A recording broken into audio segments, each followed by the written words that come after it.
점진적이지만 통제사회로 전진하고 있다.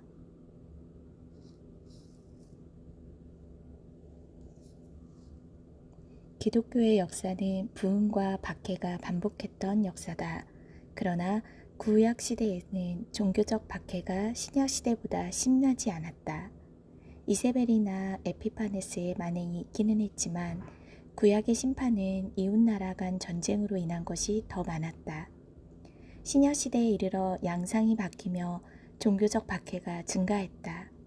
그 원인은 그리스도의 복음 때문이며 많은 사람들이 구원의 문으로 들어가니 사탄이 분노했을 것이다. 예루살렘 교회 박해. 기독교를 창시한 예수 그리스도는 복음 때문에 죽임을 당하셨다. 최초의 예루살렘 교회는 스데반이 순교하던 날부터 큰 박해가 일어났다. 사도들 외에는 모두 유대와 사마리아 지방으로 흩어졌다. 박해를 가한 주체는 같은 하나님을 믿는 유대교였는데 그들의 종교 체제가 위협을 받았기 때문이다. 박해는 교회가 타락했기 때문이 아니라 오히려 너무 잘했기 때문이었다. 로마 제국의 박해. 로마 제국은 다신교 관습이 있었지만 기독교가 황제 숭배와 우상 숭배를 금지했기 때문에 로마 제국의 이념에 반하는 반사회적 대상으로 인식했다. 기독교는 세상의 악한 제도들에 저항하는 배타적인 공동체로 보이기에 박해가 따라온다. 로마 제국의 기독교 박해는 네로 황제 치세부터 약 200년간 진행되었다. 베드로와 바울도 로마에서 순교했다. 제국에서 지진이나 전염병과 기근 같은 재앙이 일어나면 통치자들은 희생양을 찾기 마련인데 재앙의 근원으로 기독교를 지목했다. 253년 황제가 된 발레리아누스는 2통의 서한을 보냈다. 기독교인들의 모임을 금지하고 그들은 로마의 신들에게 제물을 바쳐야 한다. 주교들과 교회 직분자들을 사형에 처하고 원로원 의원들과 귀족들 중에 기독교 신자가 있다면 그들의 자귀를 박탈당하고 재산을 잃게 할 것을 명령하였다. 만약 그들이 신들에게 제물을 바치지 않는다면 그들 역시 처형되어야 한다. 배교하지 않는 로마의 시민들은 재산을 잃고 추방당하거나 미리 로마를 떠났다. 믿음의 정절을 지킨 순교자도 많았지만 황제를 숭배하고 타협한 배교자들도 수없이 많았다. 당시 처형된 사람 중에는 카르타고의 주교 키프리아누스가 있었다. 258년 9월 14일 카르타고의 갈렐리우스 막시무스에 의한 카르타고 주교 키프리아누스와 로마의 주교 식스토에 대한 공개심사 기록이 보존되어 있다. 갈레리우스, 당신이 카르타고의 키프리아누스인가? 키프리아누스, 맞습니다. 갈레리우스, 가장 신성한 황제께서는 당신에게 로마의 의식을 따르라고 명령했다. 키프리아누스, 거절합니다. 갈레리우누스, 너 자신을 조심해라. 키프리아누스, 판결하십시오. 너무 분명한 경우에는 제가 따르지 않을 수 있습니다. 갈레리우스는 재판위원회와 잠시 상의한 후 마지못해 다음과 같은 판결문을 발표하였다.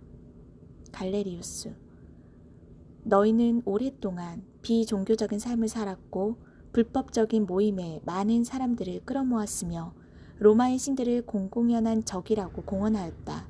너희는 주모자이므로 악독한 관계를 맺은 사람들에게 본보기가 되어야 한다. 법의 권위는 너희의 피로 비준될 것이다. 칼로 처형하는 것이 이 법정의 판결이다. 키프리아누스, 신이시여 감사합니다. 이슬람의 박해. 기독교의 가장 박해를 가한 종교는 이슬람이다. 이슬람에 의한 박해로 7교회가 사라졌고 남은 자들은 지하 도시로 숨어들 만큼 강력하고 무자비했다. 인두세가 심리적이고 실물에 관한 박해였다면 강제 개종과 테러는 공포를 조성하는 적극적인 박해였다. 오스만 제국이 통치하던 1909년에는 아르메니아 정교인에 대한 대학살로 대략 150만에서 300만 명 정도가 살해되었다. 공산당과 진화론의 박해.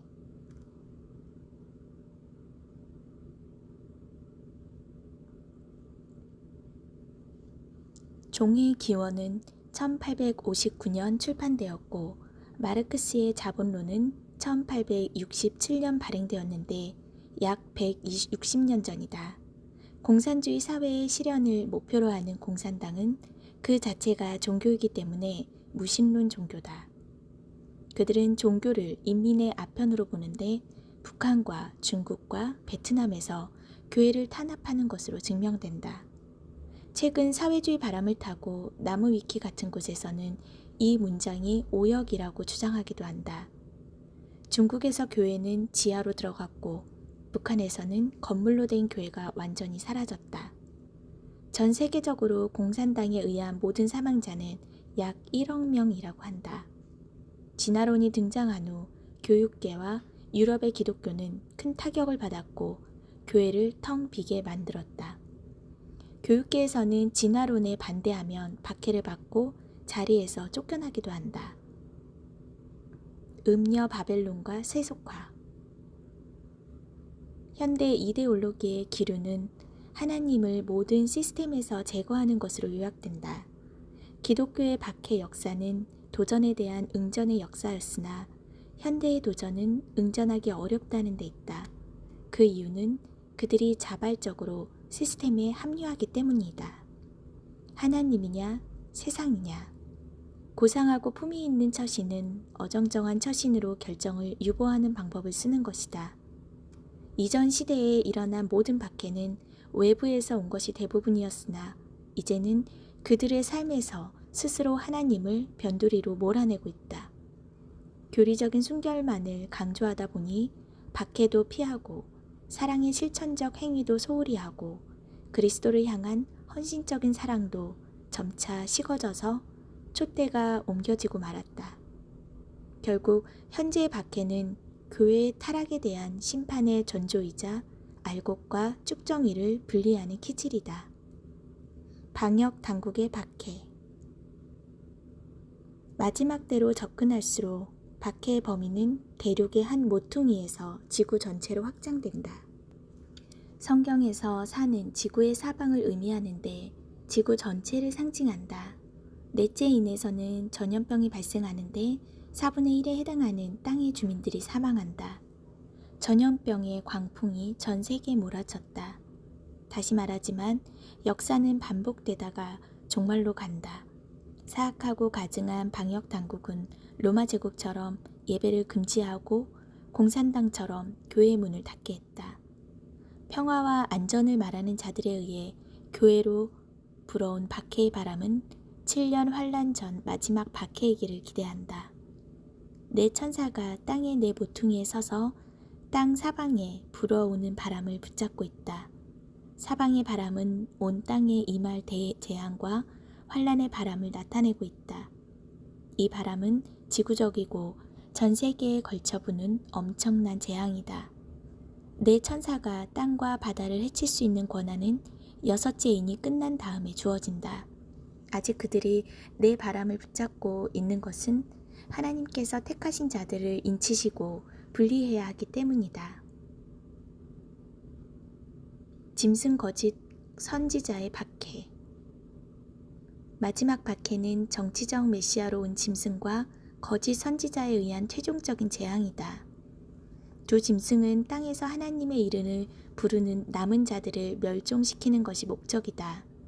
세상이 창조된 이후로 어린 양의 생명책의 이름에 기록되지 않은 사람들은 모두 짐승에게 경배할 것이다.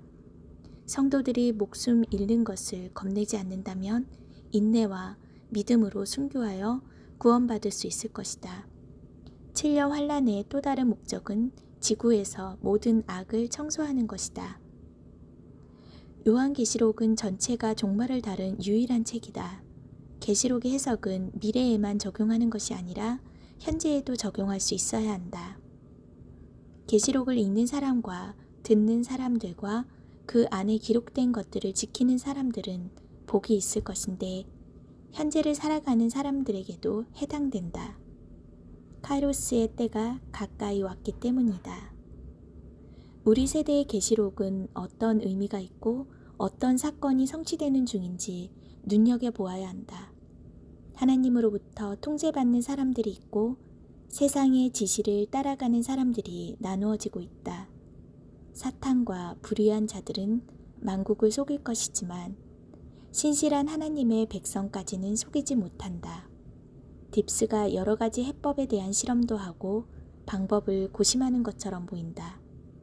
세계 각국은 위드 코로나와 백신 패스 간의 혼돈 양산인 가운데 미국의 마켓에서는 세계 공급망의 문제로 진열대에 물량 부족의 대란이 발생하고 있다는 소식이다. 세계의 공장 중국이 갑자기 석탄 부족으로 전기를 공급하지 못하여 공장 가동이 중단되었다. 벌써 2022년은 식량 부족과 일자리가 감소하고 화폐 가치가 하락할 것이라는 예측이 나오고 있다. 마지막 박해가 오기 전에 교회 시대로 상징된 이방인의 때가 끝나야 한다. 우리는 은혜 시대가 끝나고 통제사회를 위한 예측 불허의 마지막 언덕에 서 있다. 이제 마지막 때가 와야 하고 심판의 나팔이 불려야 한다. 하나님의 완전한 타이밍은 언제인가? 점진적이지만 그날을 향해 전진 중이다. 더딘 것 같지만 일단 시작하면 7년 안에 격렬한 인류의 종말이 온다. 우리는 다만 성경에 기록된 시대의 징조로 그때를 분간할 수 있고 시대의 흐름에 민감해야 한다. 두 손 들고 찬양합니다. 다시 오실 왕 여호와께 오직 주만이 나를 다스리네. 나 주님만을 섬기리. 헛된 마음 버리고 성령이여 내 영혼 충만하게 하소서. 주님 앞에 내 생명 드리리라.